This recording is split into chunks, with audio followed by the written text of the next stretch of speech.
Perfect, cool. So good afternoon, everyone, and thank you for joining the virtual peace session for the East Africa Summit.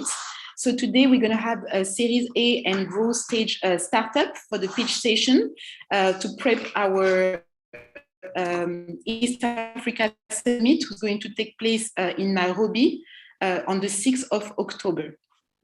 So before I start, we start with the pitch session. I just wanted to explain to everyone what is AfricArena and what is our mission. So the mission of AfricArena is to bridge the gap between the startups, the corporate, and the investors. AfricArena was created in 2017, and since the creation of AfricArena, all the startups that are showcased during one of the AfricArena events were able to collectively raise more than $220 million in capital. We also do what we call some open innovation challenge. And since the creation of AfricArena, we managed to launch more than 20 innovation challenge with the different corporates.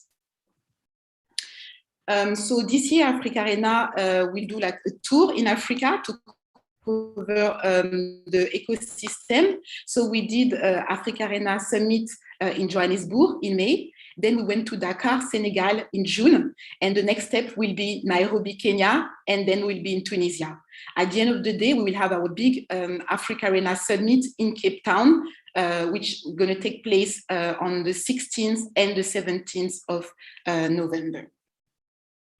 But today we're here to talk about Kenya. So as I said at the beginning, we're going to have our East Africa Summit in Kenya. The 6th of October is going to take place in Meta, in Nairobi, and the tickets are available on Quicket. So if you have not done so, please go on Quicket and register for the events.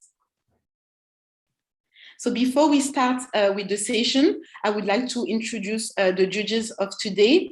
And I would like to ask Eva if you can introduce yourself briefly.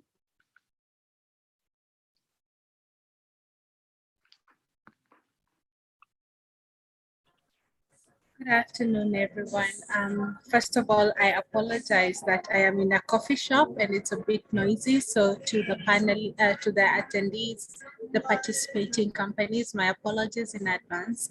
I will hear you and I can hear you clearly despite my background noise.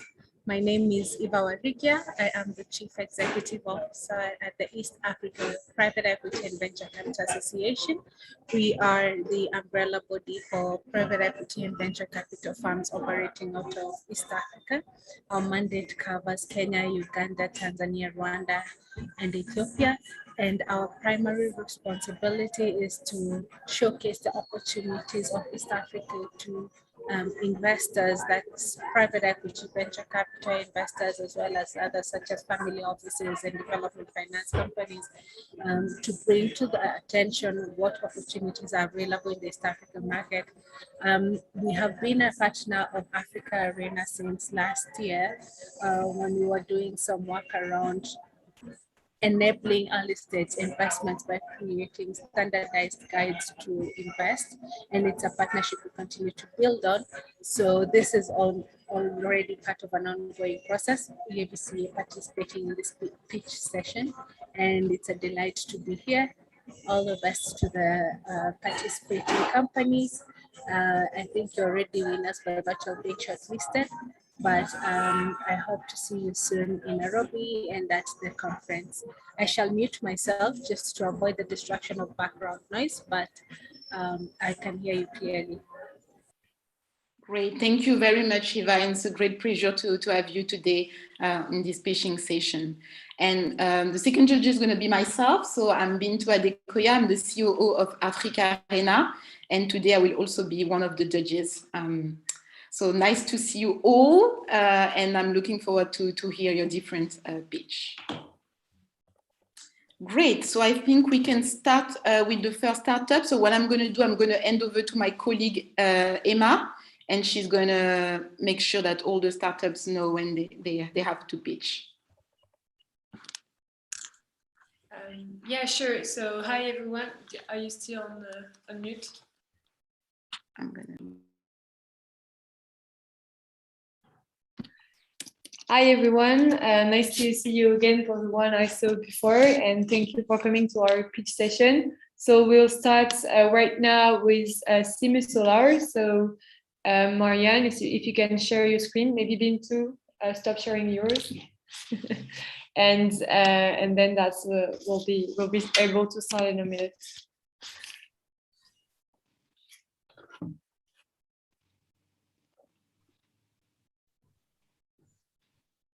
Great. We can see very clearly. Thank you, Marianne. So you have 5 minutes, so when you're ready. All right, great.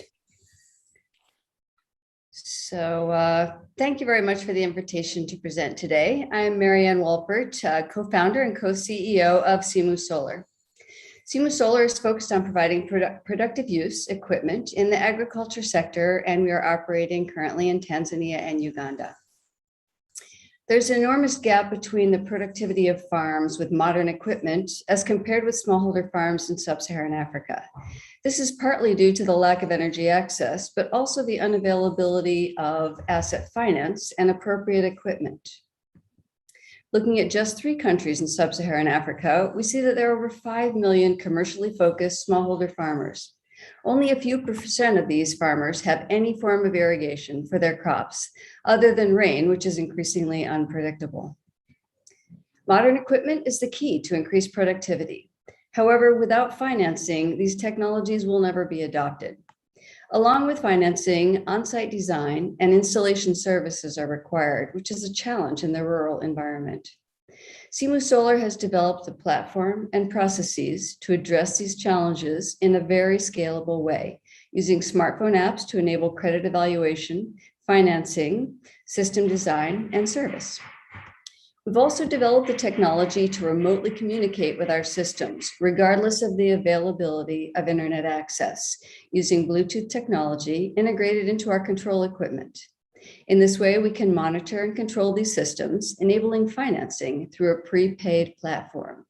No collateral other than the equipment itself is required.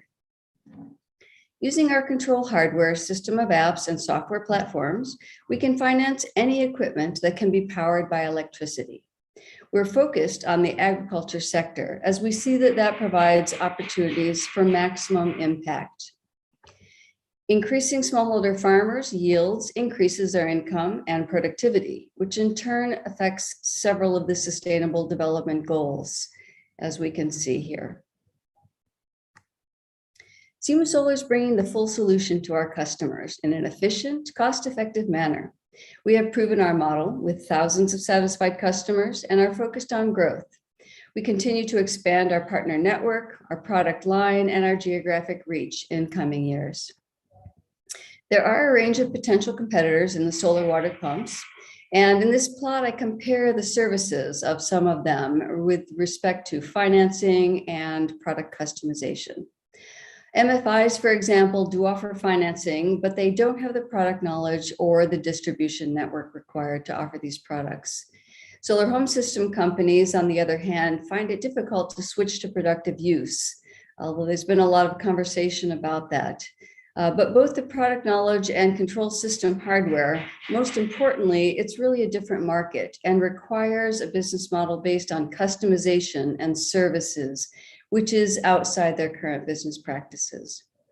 OEMs have limited product lines and not much distribution with few financing options.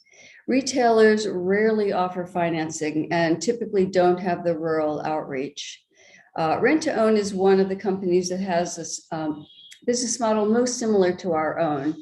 They operate in Zambia, not in East Africa, and they are more focused on financing rather than customized products. So Simu Solar really does have a unique offering in this market. We have a competent, cohesive, and experienced management team with many years operating in the African market and in the photovoltaic industry, in technology development, in management, and in finance. Historically, since we started on our current strategy of focusing on productive use equipment in 2017, we have been doubling our revenues year over year until COVID slowed things down last year. Things are getting back on track again this year, and we anticipate being EBITDA positive in 2023. We've secured 3.5 million USD from well-established impact investment firms, including Acumen, Chroma, Impact Capital, and EDFI's Electrify Fund in the form of convertible notes. And currently we're raising 4 million for our Series A equity funding round. Thank you very much for your kind attention, and I'll be happy to answer any questions. Thank you very much, Larian. That was a very good presentation. So I'll just go back to the judges to see if they have any questions. Sorry, Eva, do you have anything to ask Marianne about the presentation of their company? Thank you, Emma. Marianne, thanks for the presentation. And again, apologies for the background noise. My question to you is with regards to the market. You mentioned that you anticipate to be EBITDA positive by end of next year or by 2023. And given that there was a slump last year due to COVID, or as you have said, COVID was one of the things that slowed you down. Where do you see the uptick coming from to result in the EBITDA positive position by end of next year? What's driving the market right now, in your opinion, and how do you see Solar capitalizing on that?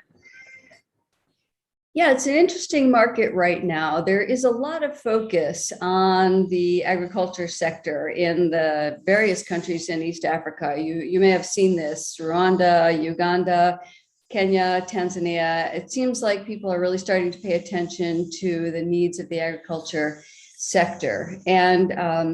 And while there were serious lockdowns in Uganda and business slowdowns in Tanzania, basically we're just seeing ourselves getting back on track. We were really seeing the market grow. We were seeing uptake in the technology, and we have quite a few different partners that we're working with. So I think right now we probably have 10 times as many partners as we had 2 years ago.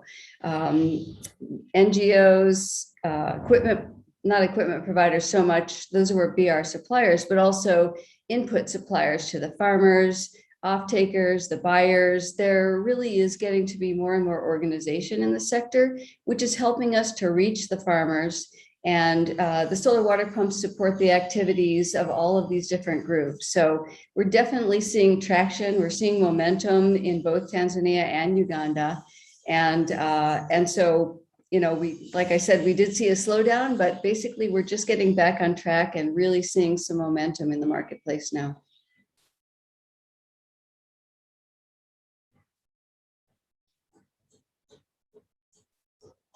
Okay, thank you. Maybe Bintu, anything else? Yes, on my side, I would like to ask you, thank you first of all for the presentation.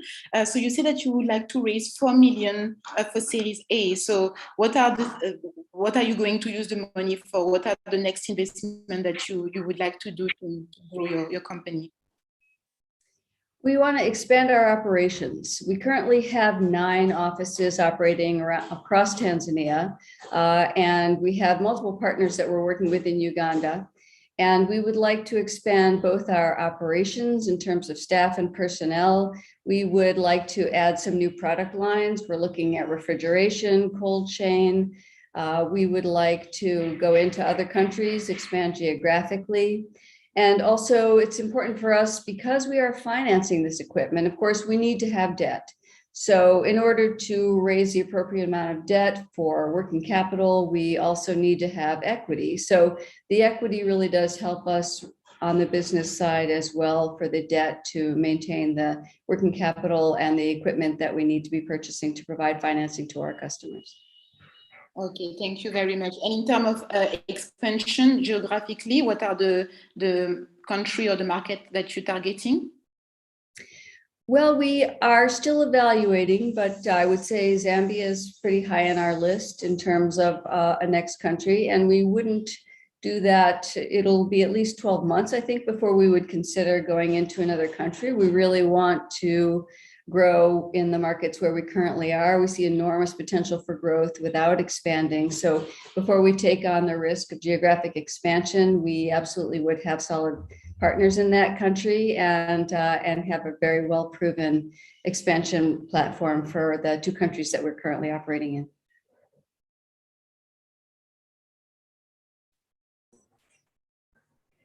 Hi, Marian. You rightly put it that this is a capital intensive business, and so you will be looking at debt. My question is, and I know you mentioned you have convertible debt. Is that the model you approach? Because my thinking is debt might possibly repay a little bit faster than equity. Is there a reason why you prefer debt? No, we consider the convertible note to be equity-like, although when we do raise our equity round, those convertible notes will also convert into equity. So debt is something that's done through different organizations generally. So we have a number of debt providers, and we have a number of debt providers lined up waiting to see that we are capitalized and to see the growth of our portfolio. So we're not considering the convertible note to be debt, but rather equity-like.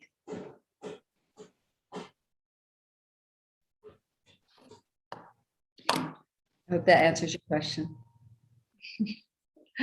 Okay. It does, thank you. And nothing further from me. Okay, thank you. I think we're done now. Thank you so much, Marian, for the presentation. My pleasure. Yeah, thank you. And we'll just go on to the next startup, which is Famunera, which is represented by Neika. Neika, can you hear me?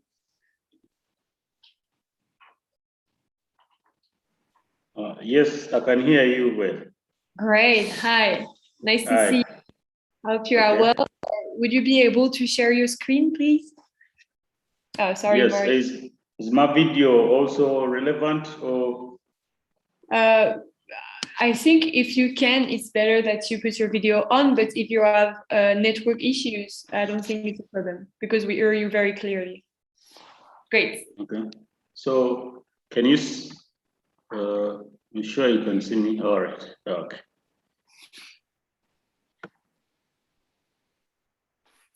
Kindly let me know when if you can be able to view my video clearly, especially, sorry, the pitch deck. Yeah, it's very clear. I can see it very clearly. Thank you very much. So you have 5 minutes as well. And so when you're ready, we can start. Okay. So I wanted to first test because normally with the slides, sometimes the screens don't change, but I wanted to confirm if at all my screen is changing in the slide format. Yeah, it is. It is perfectly changing. Okay, please. So I think I'm ready to go. Then let's go. Thank you very much, Neika. Okay. Hello, everyone. My name is Neika Julius. I'm the CEO at Famunera.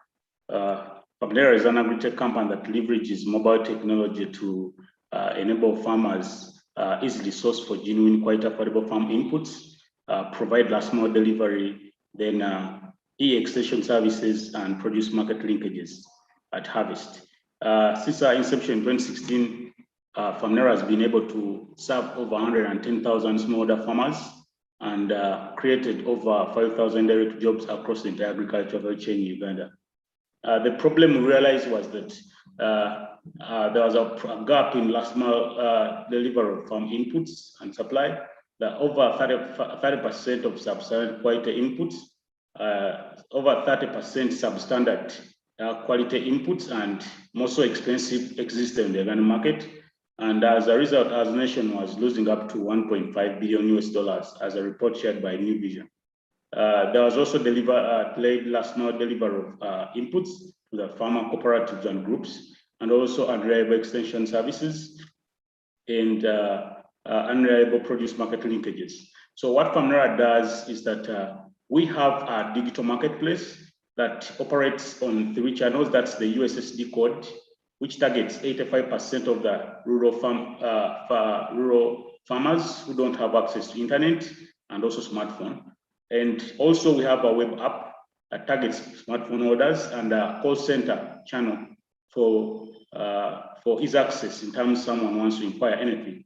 And also we provide last mile delivery within 24 hours across the country and reliable e-extension services via USSD code and call center channel. Then also provide market linkages at harvest to farmers.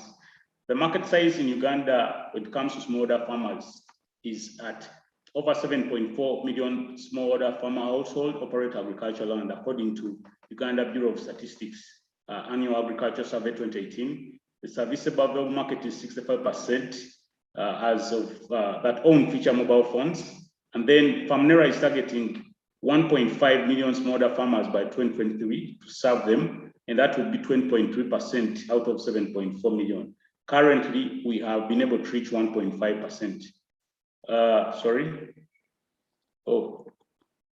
So the current revenue model we have is we earn 10 to 25% margins from farm input sales. We spend $2 to acquire a customer, that's a farmer. Then we also earn on average $135. Our conversion rate is at 50%, retention 40%, and customer lifetime value is 2 seasons.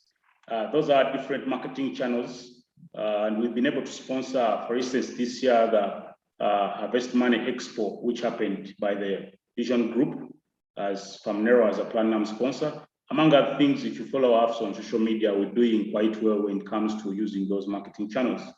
Our current traction is 110K by 2020. We had reached those number of farmers. Each year we serve 25K plus. And farm input sales, we are equivalent to 192K per year at the moment, and 480K in produce market linkages. Our competitive advantage, we are good at traceability from planting to harvest.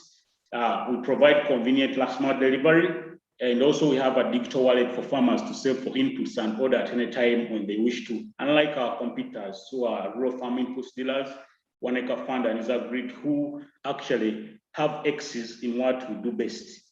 Current raise we've made, directors contributed $33 US.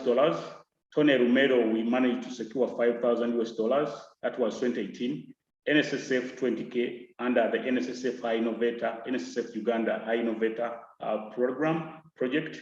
Then the 97 fund under the Innovation Village, we managed to secure that. UNCDF, we have a project with them, leverage last mile distribution networks in partnership with Nsibuko. Then USAID, we are handling it with Otas Africa Capital. It's a rice project. Our current ask, we are looking for $3.5 million. 40% will be heading to capital expenses. 30% will be marketing and customer growth. Then the rest is demarcated as you can be able to see it in the pie chart.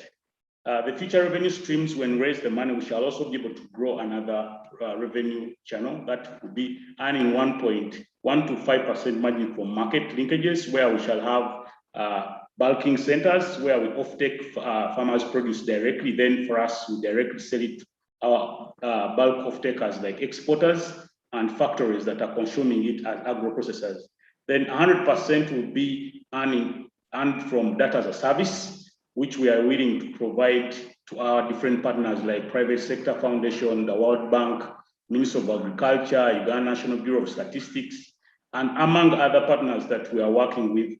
Will be able to access this data at a paid fee. And 100% will come from other smart agriculture solutions that we intend to innovate and be able to extend to the farmers. Our growth, our revenues will be at 45 million by year 3. Year 1, we shall be at below $5 million. And then at year 2, we shall be hitting around $8 million. In year 3, we shall be at $48 million in sales. This is our team. I, Julius, I lead the team. I'm the digital marketeer. I'm a digital marketeer, a farmer, and also accounting and finance by profession. Ojema is our CFO and an accountant. Our CFO and a farmer as well. He's a co-founder. Then Frank is our CTO and a farmer. Angela leads logistics. Agaba leads sales. We are all farmers. So we want to make sure we innovate for farmers. Frank came on board when he wasn't a farmer, but we made sure he turned into a farmer. So as we can be able to innovate the right solutions that fit where we stand as farmers as well. So our advisory team includes Kenneth Legacy, who is the CEO at Otas Africa Capital, Japheth Kawangu, who is the team leader at the Innovation Village Kampala, and then Meg Jakwe, the managing director at Jakana Foods and president at the American Chamber of Commerce, Uganda. These are among our partners. Farmers are the core of it. Agro-processors will take the produce, and inputs manufacturer will source the inputs that we distribute down to the farmer groups and cooperatives. UNCDF, USAID, USTAR, Uganda Sea Trade Association, and Cibuco NSSF, and the 97 Fund. And this is how we can be able to reach me down at my personal contacts and up our company contacts. Thank you very much.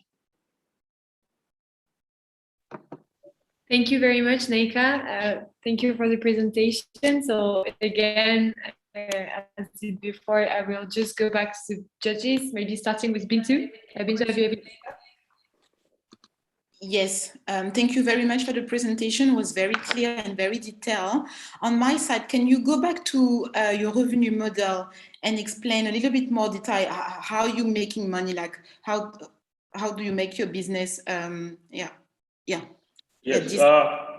So how we make money here is that we have different manufacturers of inputs. The reason why we deal directly with manufacturers is to leave no gap for error in terms of quality, because that's our selling point number one: genuine quality and affordable. So by affordability, since we still deal with directly manufacturers, we are in position to negotiate subsidized prices directly with these manufacturers. So as even when we add our 10% to 25%, we still beat the local inputs dealer and other competitors on ground. I'll give you an example. We have a district here in Uganda we have a region called Sebei region. People grow mostly onions and Irish potatoes. It's mountainous, Elgon, around Elgon area, and others, Kalchigezi, Kabale, and Renzori. So what is happening is that just 250 grams, it's being sold at 150,000 Uganda shillings. At Famnera, we are actually selling to these same farmers at 85,000 shillings. So these farmers are saving 65K per 250 grams. So you multiply it times the number of what they need in an acre, which is 1.5 kilograms, which is 6 pieces of 250. That means 6 times 65, they are saving 390,000 per acre. So that's how affordable and that we are saving these farmers. Okay. Thank you very much for clarifying that part. And in terms of expansion, where are you aiming to expand your market going forward? On the top of our list, we have Zimbabwe. Then second, we have South Africa. Fourth, we have Zambia. And Kenya is also on the list. And the rest will come next. But the next place we want to move to is Zimbabwe, okay, or South Africa. Okay, very clear. Thank you very much. Great, thanks, Michael. I had a question on the fundraise and its allocation. If you could just go to that, maybe slide number 10. Thank you. Use of funds, yes. Could you just give us some detail on the capital expenses? Yes.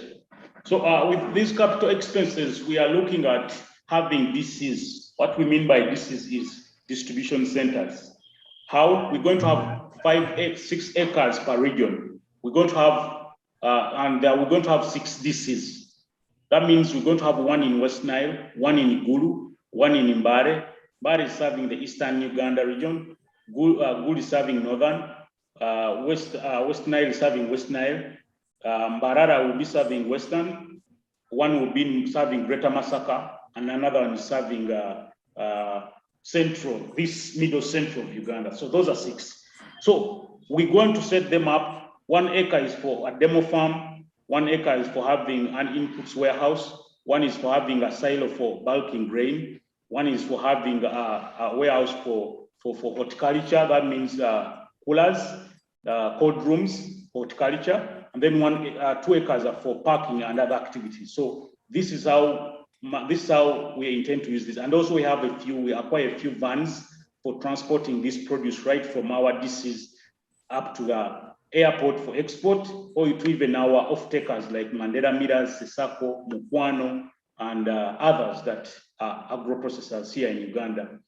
And some applies to field vans, a few field vans for reaching out to our outgrower schemes, outgrower network that we shall be using in this different crop value chains.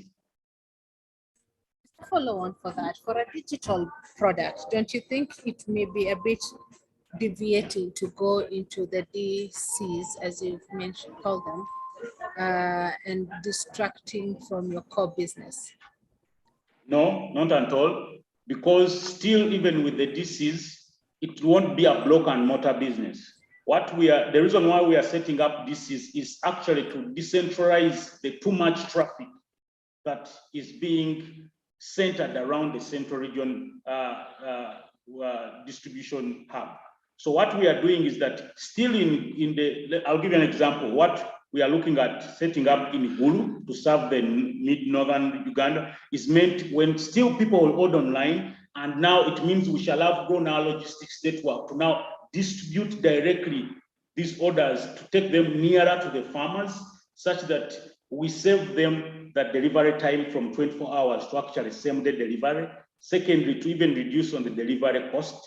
And thirdly, we shall be having farmer trainings on our demo farms in these different regions, such that we have we grow what we would call physical and that kind of relationship where farmers can even have a day in a month or two to come and be able to learn something from our demo farm. And still, when they need anything, they'll order on our digital platforms, and then we deliver down to their compounds, their respective localities. And with the decentralized system, how do you anticipate ensuring quality assurance? Okay, still, the quality will be the same because it will be sourced right from these different manufacturers and other authorized distributors. Because at the moment, we don't have SIMU, we have SIMU Solar competitors on board like Davis and Shatleaf. But when also SIMU Solar accepts to be one of our, probably if we get to engage. So what happens is that they can plug into our system. So if their products are at our warehouse, it means when a farmer orders for the same product, it means since it has been sourced direct from SIMU Solar, it will be delivered down to the farmer without tampering the quality. So quality won't be tampered with, it will be the same because we shall be working directly with manufacturers and authorized distributors. Thanks for that. Going to slide 12 on the revenue projections, it seems to be a very steep climb between year 2 and year 3, which is roughly 3 years from now. Given the current growth pace, what is changing between year 2 and year 3 that differs significantly from where the business is right now? Yes. So what is causing this is that by the end of year 2, we shall be having so many acquired activations of users who are going to drastically actually be able to bring that curve to the way it looks, because it is that same year we must have closed 1.5 million farmers on our platform. So the growth between year 2 and year 3 is because of the many active user, the bigger market share that we shall have secured or acquired, and it's the reason as to why that curve is shooting to that pace. Because in the beginning here, year 1, we shall be doing more of trying to set up a few things like this DCs and others, but then year 2 to 3, which will be mainly upon having to actually grow only the customer base without having other activities that would really consume much of our time in year 1 and year 2. Thank you for that. I don't have any other questions, but just as feedback, perhaps you could increase the allocation to marketing and sales inside slide 10 if we really are keen on achieving this very aggressive. Exactly. So it's currently at 37, and this is marketing. I'm not sure how you intend to go about it, but probably it needs to be the bulk of the allocation, given that that's what is going to drive the numbers. But that's it for me. Okay. Actually, if you need a copy of our cash budget to see actually those details of how that money is going to be spent, whether marketing, everything is detailed, the work plan, it's already available, and it's no harm to share it with you and see how those numbers are flying in and how everything is going to be split accordingly. That's okay. Thank you. Yeah. Thank you. Thank you very much for the pitch. So unfortunately, we were not able to reach out to the third startup, so we're going to contact her after the event and see if she can do the pitch separately. So that brings us to the end of the event. So if you can stop sharing on your side, thank you very much. And then I will share on my side. Great. So thank you so much, Neika, and thank you, Marianne, for your pitch. Really amazing. Thank you, Eva, for being one of the judges for today. Really appreciate having you in that session. I just wanted to remind everyone that the East Africa Summit will be in Nairobi in Meta on the 6th of October, and the tickets are already available in Quickets. We thank also our different partners, AfricArena, Meta, and Saint-Gobain also are partnering for this event. So thank you very much. You might hear from us very soon to know if you qualify for the East Africa Summit, Marianne and Neika. So please check your email. We will contact you very soon. Great, that brings us to the end of the session. Perfect, that brings us to the end. Thank you very much. Enjoy the rest of your afternoon. And I hope to see you all soon in Nairobi. Thank you very much. Appreciate it. Thank you very much. Thank you. Bye, Eva. Thank you. Thank you.